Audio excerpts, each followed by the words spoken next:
Hello everyone. तो कैसे हैं आप लोग? उम्मीद है आप सब बिल्कुल स्वस्थ होंगे और अच्छे से पढ़ रहे होंगे। हम लोग इलेक्ट्रोमैग्नेटिक इंडक्शन में लास्ट क्लास में सीखे थे सेल्फ इंडक्शन, सेल्फ इंडक्टेंस कैसे निकालेंगे किसी कॉइल का या सोलेनॉइड का, है ना। इंडक्टेंस का सिंबल क्या होगा, उसका यूनिट डायमेंशनल इक्वेशन क्या होगा, ये सब हम लोग सीखे थे। फिर कोई भी कॉइल हो उसका, जैसे हम लोग पहले पढ़ते थे ना करंट इलेक्ट्रिसिटी चैप्टर में, कि हर वायर का कुछ ना कुछ रेजिस्टेंस होता है, वैसे ही जानो हर कॉइल का, हर लूप का कुछ ना कुछ इंडक्टेंस होता है। और ये इंडक्टेंस का रोल क्या है? तो अगर उस कॉइल में करंट वेरी करेगा, करंट बदलेगा, तब उसमें एक नया ईएमएफ डेवलप हो जाता है, -LdI/dt, जो पिछले क्लास में पढ़े थे। हाँ, अगर करंट कॉइल में चेंज नहीं हो रहा है तब इंडक्टेंस का कोई रोल नहीं है, इंडक्शन का कोई रोल नहीं है। करंट अगर कॉइल में वेरी कर रहा है तब वो ईएमएफ डेवलप होता है। तो खैर, अब उसी में आगे हम लोग बढ़ते हैं और पढ़ेंगे म्यूचुअल इंडक्शन। म्यूचुअल का मतलब समझ ही रहे हैं, एक के कारण दूसरे पर जो इफेक्ट होता है उसको म्यूचुअल बोलते हैं। देखिए, यहाँ पे एक सर्कुलर लूप है और एक दूसरा सर्कुलर लूप है जो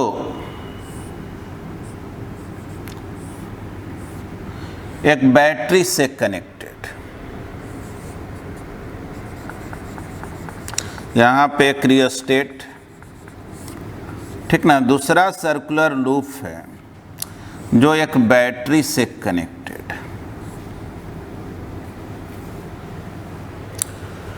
देखो, ये जो पॉइंटर है, जब इसको स्लाइड कराएंगे इस पे, तो इस सर्किट का रेजिस्टेंस कम होते जाएगा और इस लूप में जो करंट है वो बढ़ते जाएगा। मान लो इसको हम लूप 1 बोल दे रहे हैं और इसको लूप 2 बोल दे रहे हैं, ठीक ना। सपोज करो दोनों को कोएक्सियली रखा गया। देखना, मान लो 1 मिनट के लिए इसमें आई करंट का फ्लो हो रहा। तो देखो, तो अगर इसमें आई करंट का फ्लो हो रहा है और इस पॉइंटर को इधर मूव करा रहे हैं, तो रेजिस्टेंस घटते जा रहा, तो आई का वैल्यू बढ़ते जाएगा। सोचो, जब ये आई बढ़ेगा तो इस आई के कारण यहाँ जो मैग्नेटिक फील्ड है वो भी बढ़ेगा। फील्ड बढ़ेगा तो इसके थ्रू जो मैग्नेटिक फ्लक्स है, फ्लक्स बढ़ेगा। जब फ्लक्स बढ़ेगा तो इसमें ईएमएफ डेवलप होगा, इसमें भी करंट का फ्लो होगा। ध्यान से देखो, करंट हम इसमें चेंज किए लूप 1 में, इस करंट से जो जुड़ा हुआ मैग्नेटिक फील्ड है जो लूप 2 के पास है, तो करंट बदलेंगे तो इसके कारण यहाँ जो मैग्नेटिक फील्ड है, फील्ड बदलेगा ना। फील्ड बदलेगा तो लूप 2 के थ्रू मैग्नेटिक फ्लक्स बदलेगा और फ्लक्स में चेंजिंग होगा तो इंडक्शन होगा, इंडक्शन होगा ईएमएफ इंड्यूस होगा, है ना। और इस फिनोमिनन को हम लोग म्यूचुअल इंडक्शन बोलते हैं। क्यों बोलते हैं म्यूचुअल? क्योंकि हम चेंजिंग इसमें करें और ईएमएफ डेवलप इसमें होगा, मतलब इफेक्ट इस पे डाल रहे हैं। हम लोग तो करंट को चेंज इस लूप में करा रहे हैं, लेकिन इस चेंजिंग का इफेक्ट इस पर हो जा रहा है, इसीलिए हम लोग म्यूचुअल बोलते हैं। एक के कारण दूसरे पर इफेक्ट हुआ। तो ठीक बोलेंगे क्या? सपोज 2 कंडक्टिंग लूप्स या सर्कुलर कॉइल, जो भी 2 कंडक्टिंग कॉइल ही बोल दे रहे हैं, coils are placed close to each other.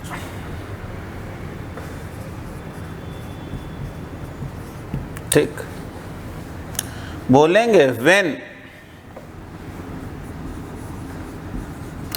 electric current in one of the coil, या coil 1 कहें, one of the coil के बजाय electric current in coil 1 is changed, magnetic field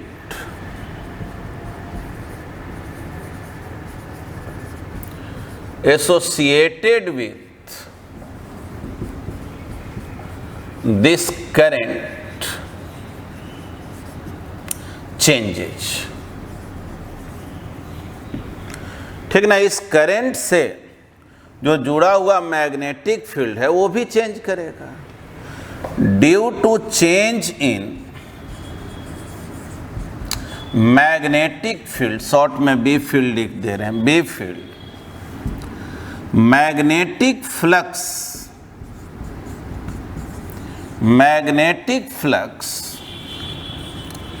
through the loop 2, the loop 2 changes, and hence an EMF develops in the loop 2, in the loop 2. ठीक है, this phenomenon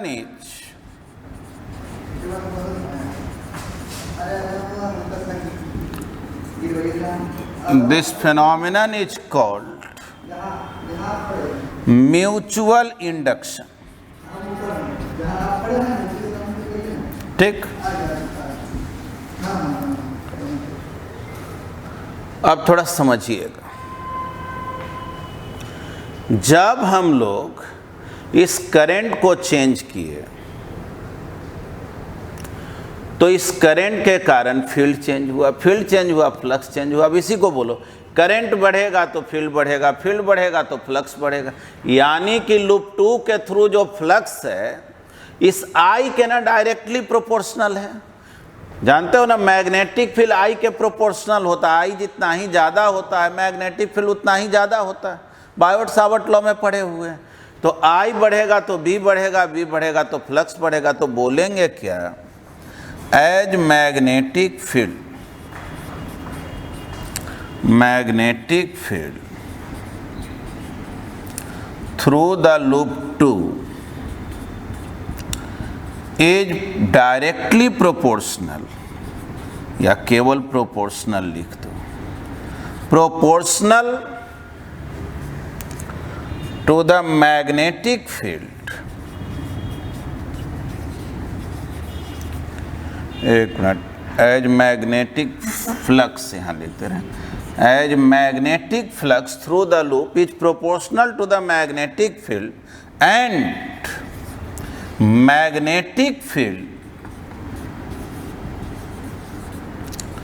is proportional to, magnetic field is proportional to the electric current.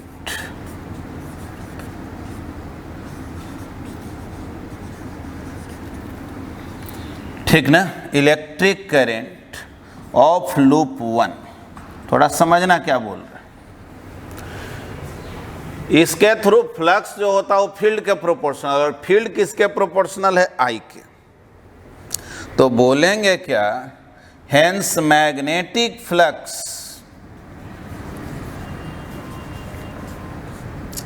Magnetic flux through the loop 2, loop 2 is proportional to electric current, proportional to electric current. ठीक ना। चलो, मतलब कि flux जो है वो I के प्रोपोर्शनल होगा। तो चलो ये तो हम लिटरेचर में लिख दिए कि नोट्स वगैरह बनाने में सुविधा हो। आगे मैथमेटिकल काम करते हैं, पहले एक बार पॉज करके आप इसको लिख लें। तो देखिए हम लोग सीखे कि आप लूप 1 में अगर करंट को इंक्रीज कराएंगे तो इसके थ्रू जो मैग्नेटिक फ्लक्स है, लूप 2 के थ्रू जो मैग्नेटिक फ्लक्स है वो इंक्रीज करेगा, यानी फ्लक्स जो है वो प्रोपोर्शनल टू I होगा। और इस प्रोपोर्शनलिटी साइन को हटा करके एक कांस्टेंट देंगे, बोलेंगे m is a constant which is called mutual inductance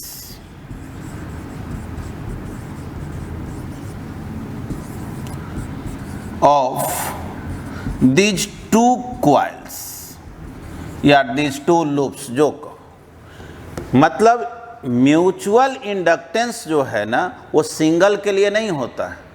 हम लोग पिछले क्लास में पढ़े थे सोलेनॉइड का इंडक्टेंस क्या होगा, तो वो सेल्फ इंडक्टेंस था। जब एक के कारण दूसरे पर इफेक्ट होगा तो वहाँ हम लोग म्यूचुअल इंडक्टेंस वर्ड यूज करते हैं। फिर आप फैराडे लॉ से जानते हैं कि जो इंड्यूस्ड ईएमएफ है वो होता है -d∅dt। तो ठीक है, -d∅dt और फाई इक्वल है m इंटू I के, यानी देखो तो इंड्यूस्ड ईएमएफ क्या हो गया, -mdi/dt।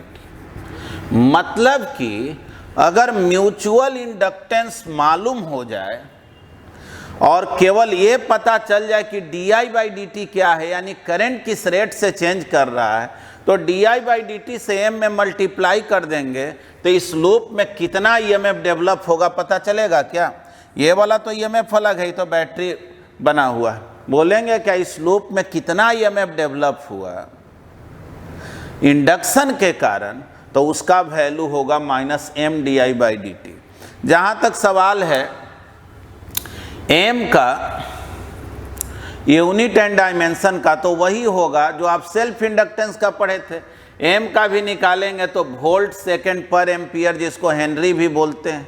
तो इसलिए इसको कुछ नया करने की ज़रूरत नहीं, इसका यूनिट डायमेंशन अलग से निकालने की कोई ज़रूरत नहीं। तो ये तो हम लोग म्यूचुअल इंडक्शन के डिफिनीशन को सीखे। लेकिन म्यूचुअल इंडक्टेंस, ये जो m वाला टर्म है, निकालते कैसे? अगर कोई पूछे कि m का वैल्यू क्या होगा, ये कैसे पता चलेगा, तो एक बात तो समझ गए ना, म्यूचुअल इंडक्टेंस निकालने के लिए दो कॉइल का जरूरत होता है। एक में करंट का फ्लो कराते हैं और दूसरे पे फ्लक्स देखते हैं। जबकि सेल्फ इंडक्शन में क्या करते थे, जिस कॉइल में करंट पास कराते थे उसी के मैग्नेटिक फील्ड के कारण फ्लक्स को देखते थे। तो ठीक है, आगे हम लोग सीखते हैं कि कैसे म्यूचुअल इंडक्टेंस निकाला जाता है। तब तक आप इसको नोट करें। आइए आगे देखते हैं। म्यूचुअल इंडक्टेंस ऑफ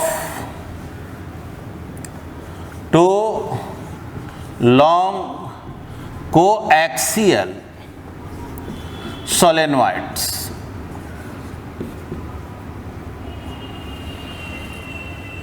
चलिए समझा जाए।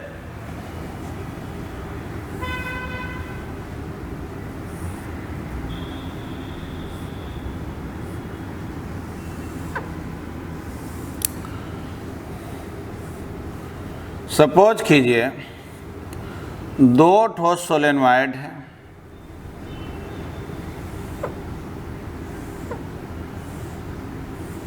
चलिए एक सोलेनॉइड तो ये हो गया, चलिए एक सोलेनॉइड जो है इससे बड़ा ले लेते हैं। दोनों का एक्सिस जो है वो सेम है।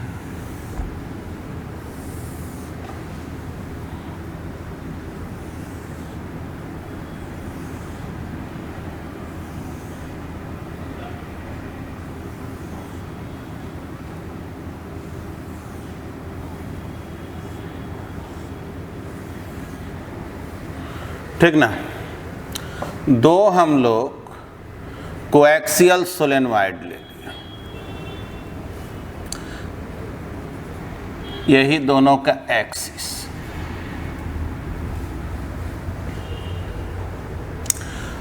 अब आप क्या कीजिए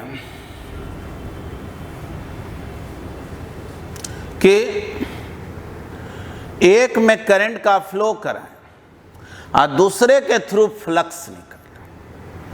ठीक, देखो जी, दो सोलेनॉइड है। अंदर वाला जो सोलेनॉइड है इसका रेडियस A1 है, बाहर वाला सोलेनॉइड का रेडियस A2 है, दोनों का लेंथ L है। मान लो अंदर वाले सोलेनॉइड का number of turns per unit length N1 है, इसका N2 है। ठीक ना, यहाँ लिख दे रहे हैं N1 हो गया number of turns per unit length of inner solenoid.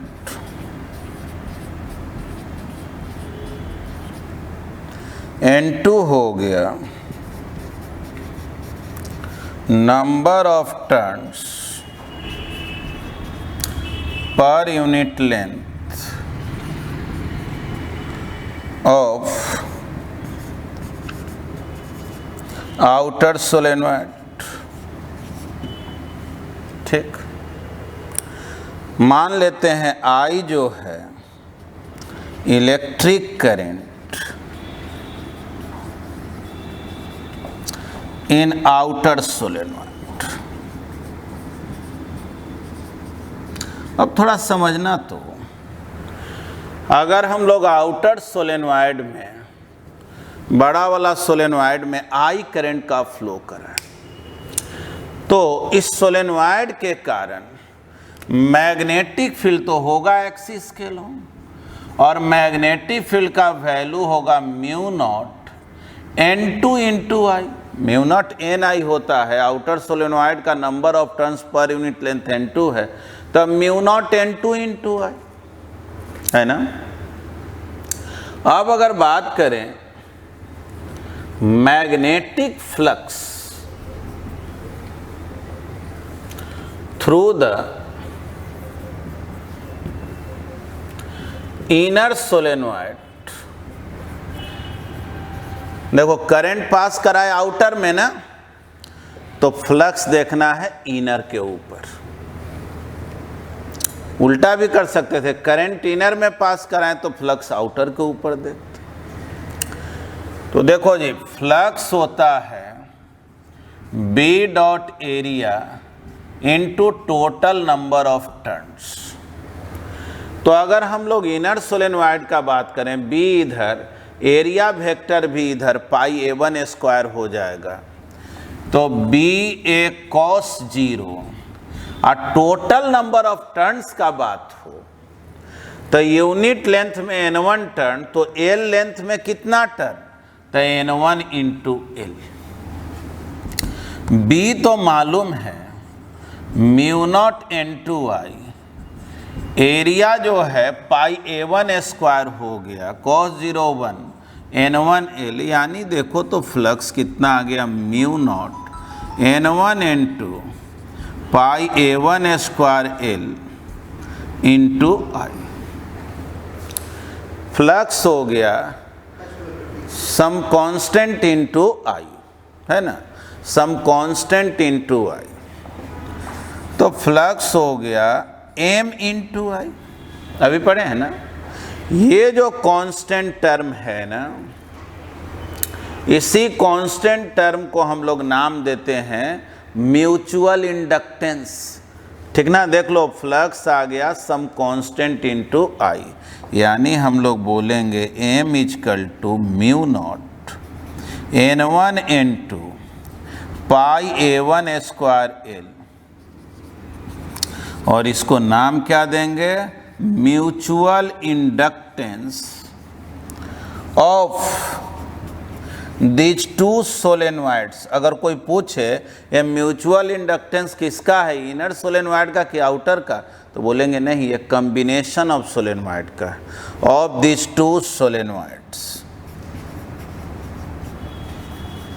ठीक है, तो चलिए यहाँ तक तो हम लोग सीख गए कि कोई भी जब सिंगल कॉइल रहेगा उसमें करंट पास करा के और उसी के थ्रू जब फ्लक्स देखेंगे तो उसमें भी फ्लक्स आता है सम कांस्टेंट इनटू आई, लेकिन वहाँ एम न लिख के एल लिखते हैं, वो हो जाता है सेल्फ इंडक्टेंस। अब म्यूचुअल इंडक्टेंस कब बोलेंगे, तो जब एक लूप में करंट को पास कराएंगे और दूसरे के थ्रू फ्लक्स निकालेंगे और उसमें जो कांस्टेंट टर्म आएगा उसको बोलते हैं म्यूचुअल इंडक्टेंस। तो ठीक है, यहाँ तक तो समझे, इसको मिटा दे रहे हैं, तब तक आप इसको लिखें। देखिए, अब जैसे सपोज कीजिए आपसे क्वेश्चन में कहा गया कि एक लॉन्ग स्ट्रेट वायर है, ठीक ना, लॉन्ग स्ट्रेट वायर, और यहां पे जो है एक स्क्वायर लूप, ये जो स्क्वायर लूप है इसका साइड लेंथ ए, और ये जो लूप है ना एल डिस्टेंस पर है। क्वेश्चन में ये भी कह दिया है कि इस लॉन्ग वायर में जो करंट है वो वेरिएबल है, करंट चेंज हो रहा, ठीक ना। मान लो आई इंक्रीज कर रहा, ये increasing current,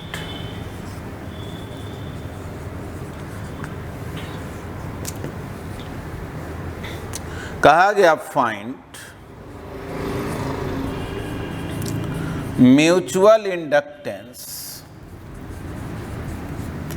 of this combination, ठीक ना। लॉन्ग वायर और स्क्वायर लूप को मिला करके ये जो कॉम्बिनेशन दिया हुआ है, आप बतलाएं इसका म्यूचुअल इंडक्टेंस क्या होगा। तो बतलाइए, तो म्यूचुअल इंडक्टेंस हम लोग कैसे निकालते हैं। तो बोलेंगे भाई देखो रूल तो यही है, एक में करंट को पास कराओ और दूसरे के थ्रू फ्लक्स निकालो। तो ठीक है, इसमें करंट पास कराए, इसके थ्रू फ्लक्स निकालो। अब ऐसे उल्टा तो कर नहीं सकते क्योंकि ये तो लूप है नहीं। अभी कोई कहे इसमें करंट पास कराओ इसमें फ्लक्स निकालो, तो स्ट्रेट वायर में कैसे निकलेगा, वो तो पॉसिबल है नहीं।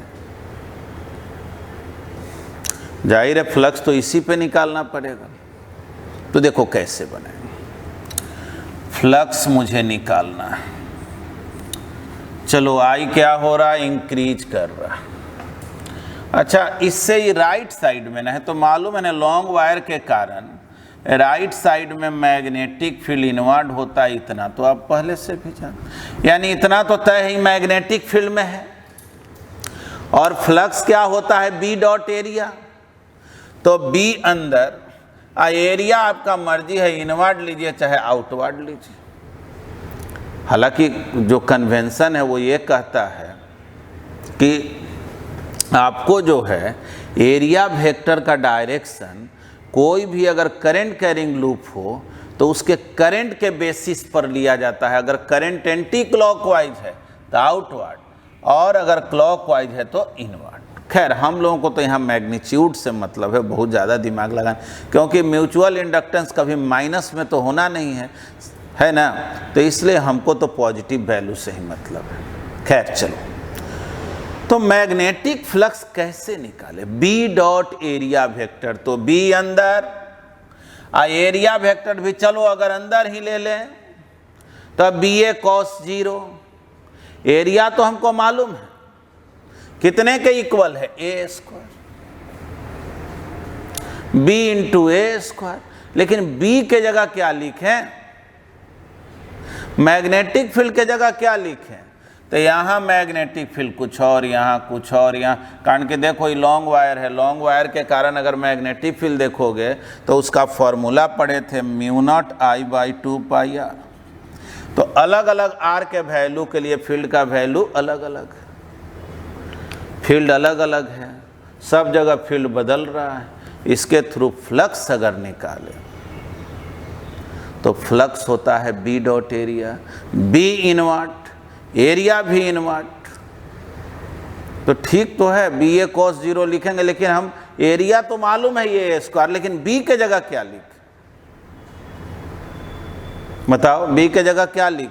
यहाँ बी वेरिएबल है ना, तो जब मालूम है इंटीग्रेशन से बनेगा। तो इतना तो हम लोग समझ गए कि ये प्रॉब्लम डायरेक्ट बनने भर नहीं है कि सीधे बी डॉट एरिया, बी कितना एरिया कितना, ऐसा तो नहीं है। हाँ देखो जी, जैसे जैसे आगे जा रहे हैं फील्ड बदल रहा, फील्ड बदल रहा है, फील्ड बदल रहा है, ठीक है। देखो जी, अगर हम लोग यहाँ से x डिस्टेंस पर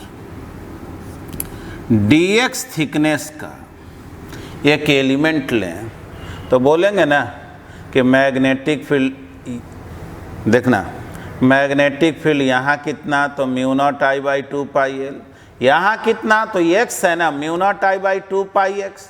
ये dx इतना छोटा है कि ये मान के चल सकते हैं कि यहाँ से यहाँ जाने में फील्ड में कोई चेंजिंग नहीं।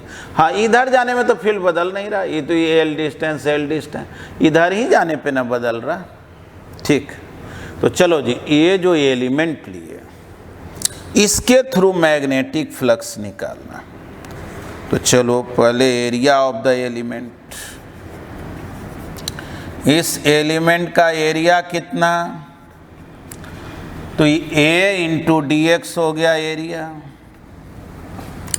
अब magnetic flux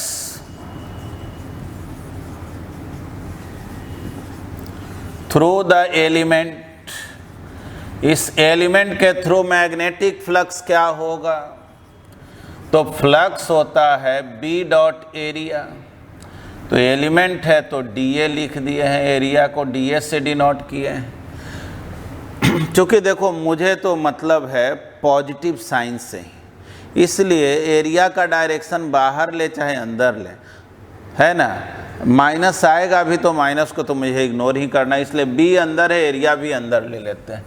B D A cos 0,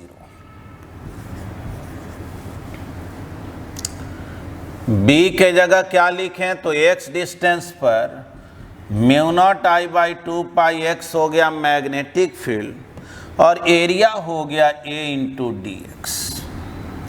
तो net magnetic flux through the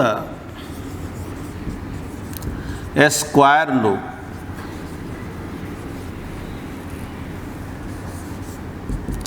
mu naught I A by 2 pi 1 by x D x. ये x कहाँ से कहाँ तक वेरी करता है, तो देखो x यहाँ से स्टार्ट हुआ यहाँ तक जाता है, यहाँ से यहाँ l है, l प्लस ए, यानी l से l प्लस ए। तो mu naught I A by 2 pi 1 by x का इंटीग्रेशन लॉग एक्स, एल से एल प्लस है।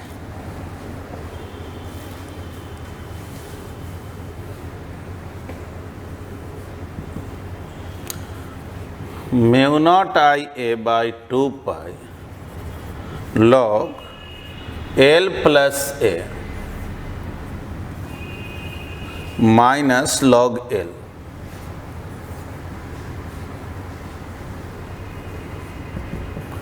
Mu naught I A by 2 पाई, देखो तो क्या हो गया, log L plus A by L, यानी कि फ्लक्स हो गया mu not a by 2 pi log 1 plus A by L into I.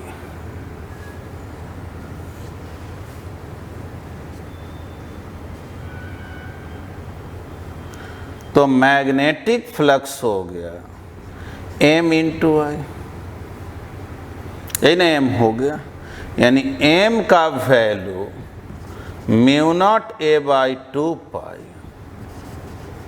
log 1 plus A by L, इसी को हम लोग बोलेंगे म्यूचुअल इंडक्टेंस। ठीक ना, इस कॉम्बिनेशन का म्यूचुअल, देखो तो फ्लक्स आ गया ना, माइनस सम कांस्टेंट, वे कांस्टेंट टर्म क्या चीज़ को रिप्रेजेंट करता है, तो म्यूचुअल इंडक्टेंस को। तो ये क्वेश्चन शायद थोड़ा सा डिफिकल्ट लगा हो, क्योंकि इसमें इंटीग्रेशन का यूज हुआ, वैसे कोई वैसा तो है नहीं। ठीक है ना, तो पहले आप इसको लिखे। तो हम लोग आगे सीखते हैं कि कोई भी इंडक्टर कॉइल में जब आप करंट पास कराते हैं तो उसमें कितना मैग्नेटिक फील्ड एनर्जी स्टोर्ड होता है, ठीक ना। मैग्नेटिक फील्ड एनर्जी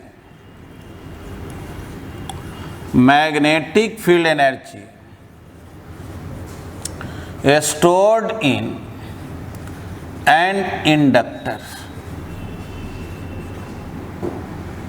या इंडक्टर कॉइल भी आप बोल सकते हैं, बस। ठीक, देखिए आप जानते हैं कि कोई भी कॉइल में, इंडक्टर कॉइल में, माइंड में अगर कॉइल ना है तो सोलेनॉइड ला देंगे। कोई भी सोलेनॉइड में जब आप करंट को चेंज कराते हैं, करंट बढ़ाते हैं तो ऐसा ईएमएफ डेवलप हो जाता है जो उस बढ़ने वाले करंट को विरोध करता है, और घटाते हैं तब भी ऐसा ईएमएफ डेवलप हो जाता है जो घटने वाले करंट को सपोर्ट करता, मतलब घटने से रोकता है। ठीक है, यानी जब वेरिएबल करंट पास करता है कोई भी कॉइल से तो उसमें ईएमएफ डेवलप होता है ना। When variable electric current passes through the inductor coil, then EMF induces in the coil। ठीक ना, कॉइल में EMF इंड्यूस होता है। चलो, यही है इंडक्टर कॉइल।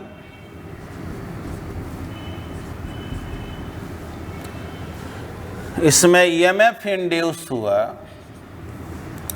-LdI/dt, पढ़े हो ना, -LdI। करंट जब वेरिएबल होता है, ऑलरेडी हम लोग पढ़े। और याद करो, इलेक्ट्रोस्टैट में या पहले भी बहुत बार ज़रूरत पड़ा है कि कोई भी बैटरी से जब डेल्टा क्यू चार्ज पास करता था, डेल्टा क्यू चार्ज का फ्लो होता था, तो वर्क डन क्या होता था, तो वर्क डन होता था flow of charge into EMF. यानी कि ये करंट अगर इंक्रीजिंग है, मान लो, तो करंट जब इंक्रीज करेगा तो इसमें ऐसा ईएमएफ डेवलप होगा जो इस करंट को विरोध करेगा। यानी ये जो करंट है एक तरह से ईएमएफ के अगेंस्ट अपने आप को बढ़ा रहा है। कैसे हम लोग बोलते थे, ये पेन है ऊपर ले जा रहे हैं, एमजी क्या चाह रहा है, नीचे जा, तो हम एमजी के अगेंस्ट लेकर के जा रहे हैं। तो वैसे ही करंट भी जो है इस ईएमएफ के अगेंस्ट जा रहा है ना। तो अगर ये पूछा जाए कि dt टाइम में इसके थ्रू कितना चार्ज का फ्लो होगा, flow of charge through the coil in time dt, तो जाहिर है dq equal to I D T, यहां लिख दे रहे हैं आई डी टी।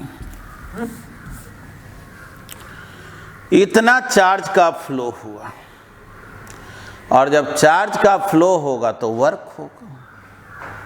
तो पूछा जाए कि वर्क डन क्या हुआ, तो flow of charge into EMF, मतलब इस करंट को इंक्रीज कराने में वर्क डन क्या हुआ, तो बोलेंगे वैसे हम लोग यहाँ ये भी लिख देते हैं work done by electric current. समझो वेरिएबल इलेक्ट्रिक करंट जो इंड्यूस्ड ईएमएफ को प्रोड्यूस किया वो हो गया flow of charge into EMF. तो यही है इंड्यूस्ड ईएमएफ। तो आई हो गया D Q by d T. और एक बात जानना, हमको जो इंड्यूस्ड ईएमएफ है हमको प्लस में चाहिए, क्योंकि ऐसे भी हमको मैग्नीट्यूड ऑफ वर्क देखना है करंट कितना किया। तो बोलेंगे L d I by d t. देखो डी टी कैंसिल हो गया। अगर टोटल वर्क देखें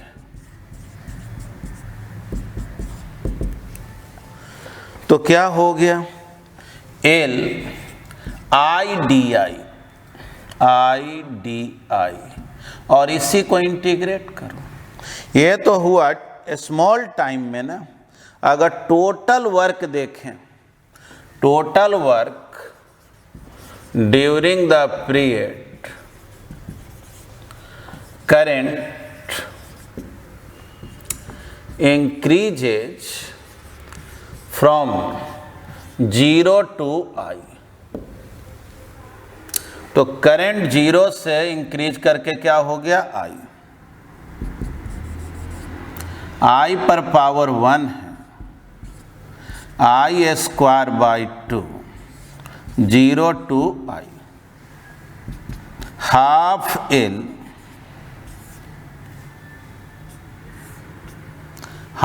एल एक बार I के जगह I लिखो और -0, I स्क्वायर माइनस 0 स्क्वायर, यानी कितना हो गया हाफ एल I स्क्वायर। देखो जी, यानी इंडक्टर में करंट अगर 0 से इंक्रीज करके I पे पहुंचा है तो इंडक्टर में जो एनर्जी स्टोर्ड होगा वो कितने के इक्वल है, हाफ एल I स्क्वायर। यानी बोलेंगे क्या, this work is converted into magnetic field energy, magnetic field energy है ना। और मैग्नेटिक फील्ड एनर्जी पूछा जाए कितना होगा, हाफ एल I स्क्वायर। देखो मेथड और भी है, अगर एस.सी. वर्मा के बुक में पढ़ोगे तो वो थोड़ा और ज़्यादा एनालाइज करके एक सर्किट बना करके मेथड को सिखाया गया है। आप काम वैसे भी कर सकते हैं, लेकिन शॉर्ट में लिखने के लिए ये मेथड ज़्यादा बेहतर है, ठीक ना। इसलिए इस मेथड को एक्सप्लेन कर दिए हैं। आप बुक से थोड़ा स्टडी भी कर लेंगे, एस.सी. में करेंगे तो वो जो है ना एक सर्किट बनाया, उसमें हीट एनर्जी, इंडक्टर का एनर्जी, सब चीज़ को एक्सप्लेन किया, तो ठीक है। आगे देखते हैं, energy density of magnetic field, energy density of magnetic field.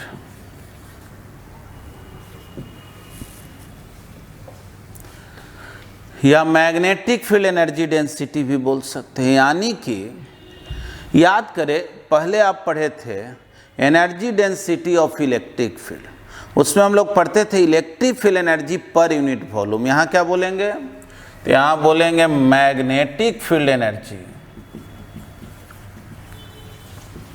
Magnetic field energy per unit volume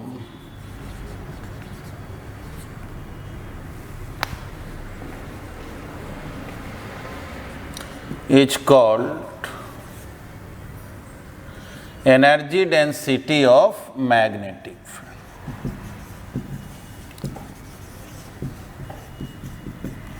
ठीक, अब इसको निकालें कैसे।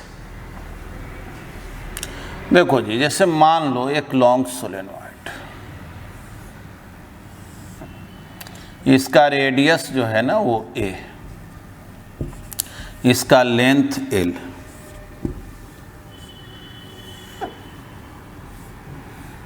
देख, इसमें I करंट का फ्लो, ठीक है, तो जो मैग्नेटिक फील्ड है वो एक्सिस के लॉन्ग होगा। कितना होगा? Mu naught N I. N क्या है जी? तो number of turns per unit length.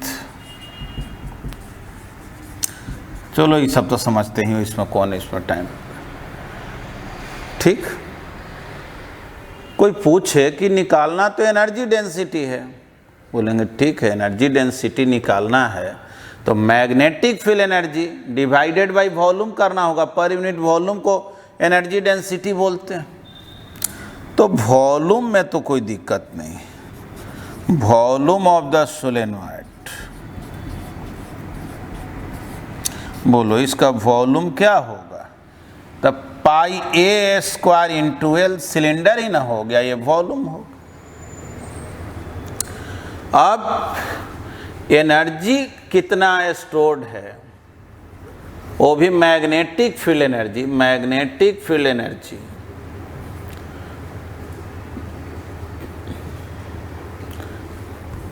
stored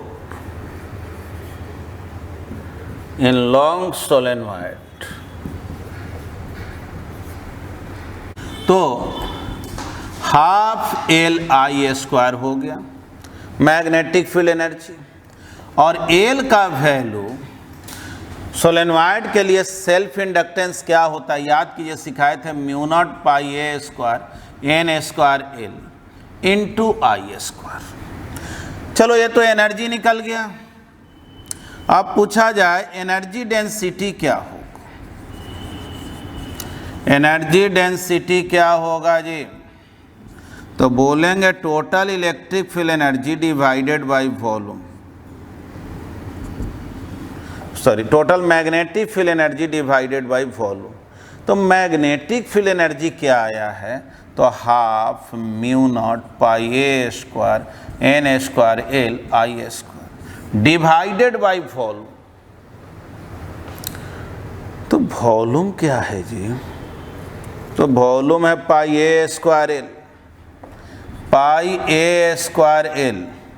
देखो ना एनर्जी डेंसिटी क्या आ गया, half pi A square L तो गायब हो गया, म्यू नॉट एन स्क्वायर आई स्क्वायर। क्या सही लिखे क्या? तो बोलेंगे देखो इसी को ऐसे लिखते हैं, half mu naught N I whole square by mu naught. देखो तो सही लिखे हैं कि नहीं? देख लो वही बात लिखा हुआ है कि नहीं, ऊपर नीचे म्यू नॉट से मल्टीप्लाई कर दिए। तो energy density of magnetic field क्या आ गया जी? तो energy density of magnetic field आ गया half mu naught N I. क्या होता है म्यू नॉट एन आई? तो मैग्नेटिक फील्ड का वैल्यू है, यानी half B square by mu naught. याद करो तो इलेक्ट्रोस्टैट में एनर्जी डेंसिटी पढ़े थे, half epsilon naught E square आया था, इसमें क्या आ गया? Half B square by mu naught. वहाँ था electric field energy per unit volume, यह है magnetic field energy per unit volume. इसका यूज क्या है? जैसे मान लो इस क्लासरूम में हर जगह मैग्नेटिक फील्ड मौजूद है, कोई पूछेगा बतलाओ इस पूरे क्लासरूम में कितना मैग्नेटिक फील्ड एनर्जी स्टोर्ड है? तो बोलेंगे यूनिट वॉल्यूम में इतना है, 1 मीटर क्यूब वॉल्यूम में इतना है। पूरे वॉल्यूम में कितना है? तो क्लासरूम के वॉल्यूम से मल्टीप्लाई कर दो, आंसर है ना। तो चलिए यहाँ तक तो हम लोग सीख गए। देखिए इसी में नोट में एक बात को आप सीखें कि अगर 2 कॉइल हो, मान लो ये कॉइल ए हो गया, इसी के नज़दीक है दूसरा कॉइल, ठीक ना। इसमें वेरिएबल करंट I1 है, इसमें I2। जैसा कि आप जान रहे हैं कि खुद में भी करंट को वैरी कराया जाता है। अगर ये नहीं भी रहे, केवल I1 वैरी करे तो इसके थ्रू फील्ड और फ्लक्स वैरी करेगा और इसमें EMF डेवलप होगा। अब अगर I2 भी वैरी कर रहा है तो सोचो इस I2 के कारण जो मैग्नेटिक फील्ड यहाँ पर होगा, फील्ड में चेंज होगा, फ्लक्स में चेंज होगा और उसके कारण भी ईएमएफ डेवलप होगा। मतलब कि अगर दो लूप को एक दूसरे के नज़दीक रखते हैं तो ऐसा नहीं है कि केवल सेल्फ इंडक्शन या केवल म्यूचुअल इंडक्शन एग्जिस्ट करता है, दोनों एक साथ एग्जिस्ट करता है। अगर आपसे कोई पूछे कि ये जो कॉइल 1 है इसमें कितना ईएमएफ इंड्यूस होगा, इंड्यूस्ड ईएमएफ इन कॉइल 1, तो सेल्फ इंडक्टेंस के कारण बोलते ना -L1 di1/dt है ना। इससे कोई मतलब नहीं है, खुद का करंट वेरी कर रहा। अब मान लो इसका अपना सेल्फ इंडक्टेंस L1 है तो इतना ईएमएफ डेवलप होगा, लेकिन इसके कारण भी तो इसमें ईएमएफ डेवलप होगा। और जब इसके कारण इसमें ईएमएफ डेवलप होगा तो वहाँ बात म्यूचुअल इंडक्टेंस का ना आ जाएगा, और तब हम लोग लिखेंगे M di2/dt। इसमें जो करंट चेंज कर रहा है उसके कारण इसमें ईएमएफ डेवलप हो रहा है, तो -M di2/dt है ना। M को बोलेंगे म्यूचुअल इंडक्टेंस और L1 क्या हो गया, self inductance of this coil. अगर यही पूछा जाता है इस लूप में इंड्यूस्ड ईएमएफ लूप 2 में क्या होगा, ठीक ना, इंड्यूस्ड ईएमएफ इन लूप या कॉइल 2, तब क्या लिखते हैं जी बोलो तो खुद के कारण लिखते -12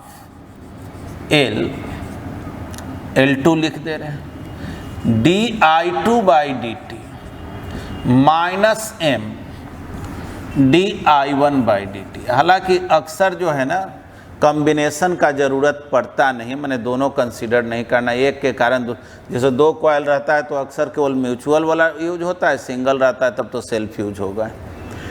ये भी समझ गए होंगे। एक बात और जानिए, वो सीरीज पैरेलल कॉम्बिनेशन आपको पढ़ना तो नहीं है, लेकिन अगर इंडक्टर का सीरीज पैरेलल कनेक्शन हो,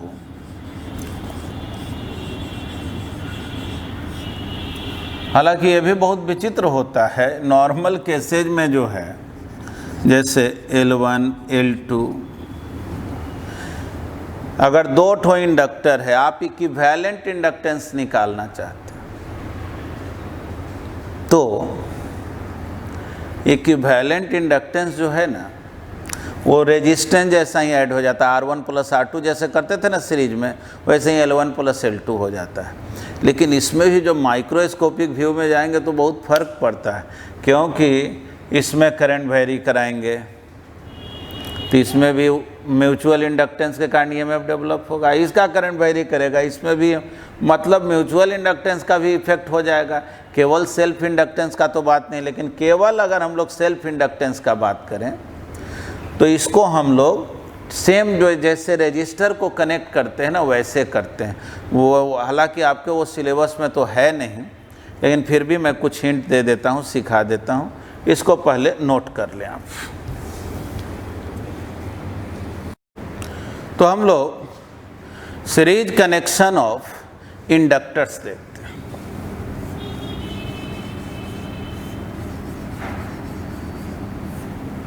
जैसे ये L1, ये L2, I करंट का फ्लो,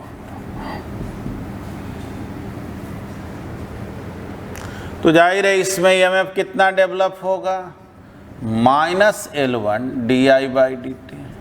इसमें कितना डेवलप होगा, -L2 di/dt।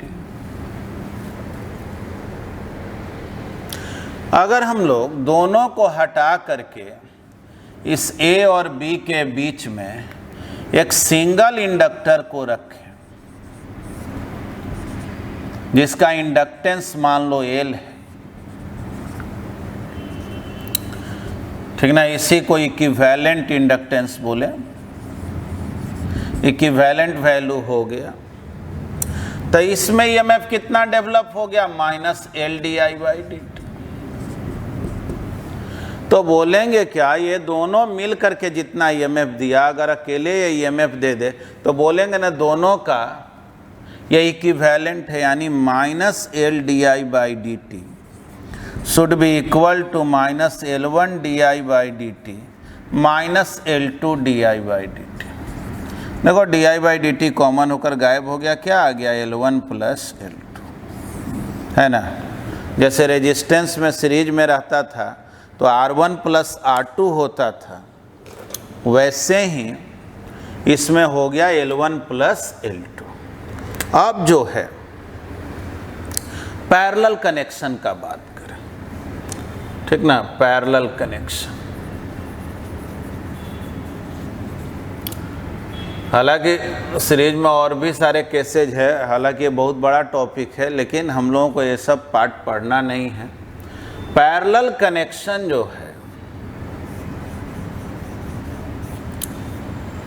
दो ठो इंडक्टर लिए, पैरेलल में कनेक्ट कर दिए ए और बी के बीच, माइनस L1।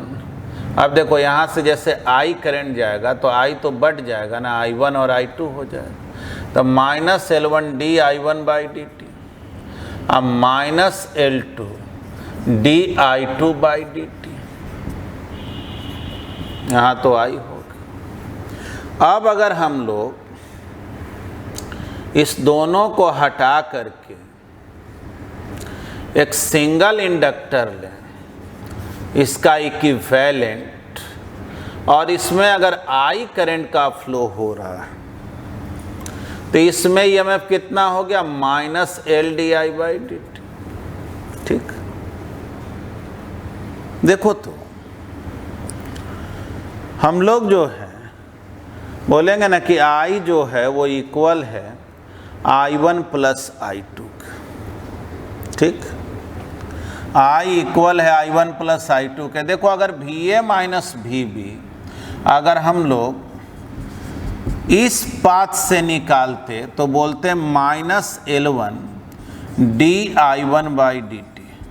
देखो तो D I1 by d T अगर निकालें तो क्या लिखेंगे, VA minus VB divided by L1, आगे माइनस लगाते रहो, वो तो सही लिखें।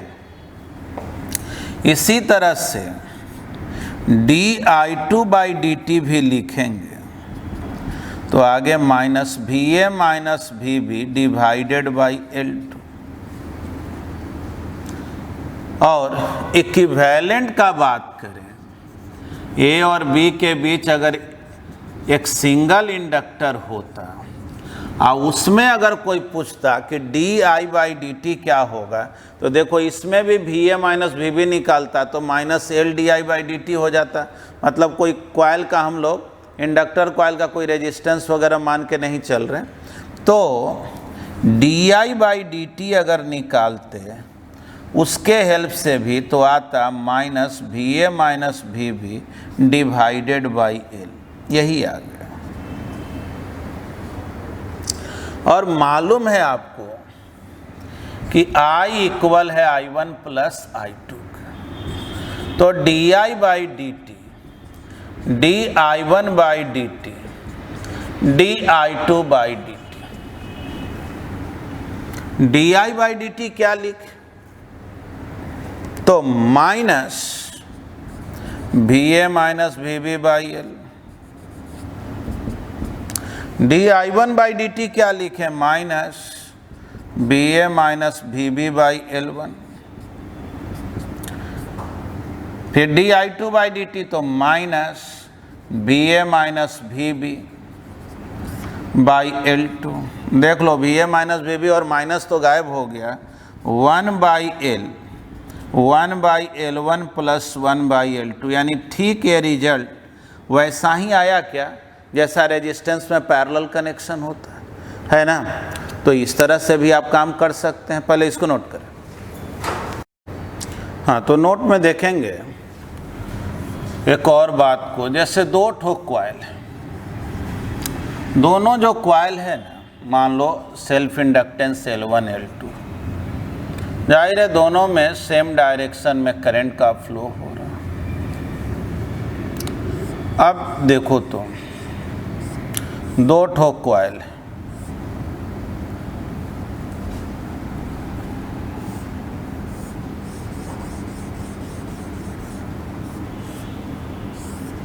ये भी तो सीरीज में ही ना है, नहीं ये भी सीरीज में, ये L1 है और ये L2। अब पूछा जाए कि बतलाओ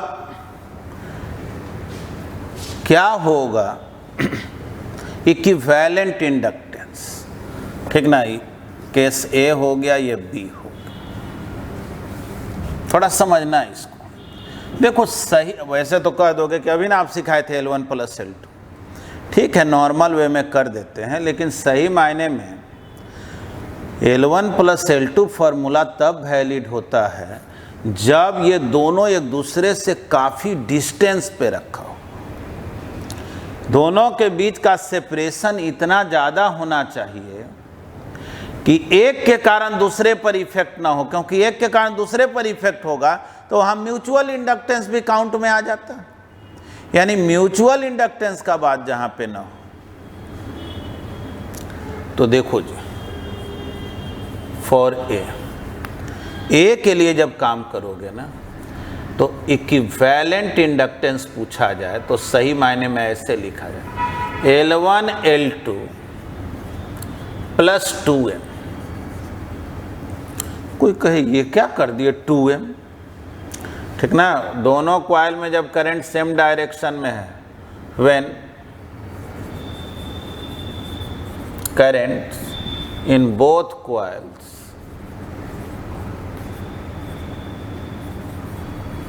along same direction, तो देखो बोलेंगे क्या कि L1 + L2 तो हुआ ही, इसके कारण इस पर म्यूचुअल इंडक्शन होगा, क्योंकि इसका करंट वेरी करेगा तो इसमें ईएमएफ डेवलप, इसका करंट वेरी करेगा तो इसमें ईएमएफ डेवलप, यानी कि डबल म्यूचुअल इंडक्टेंस होगा और दोनों एक दूसरे को सपोर्ट करने वाला होगा, +2m लिखेंगे।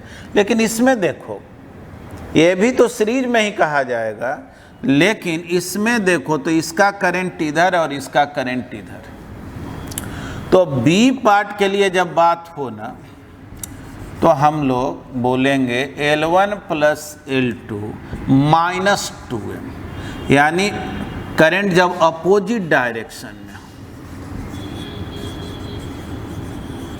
currents in both coils are in opposite direction,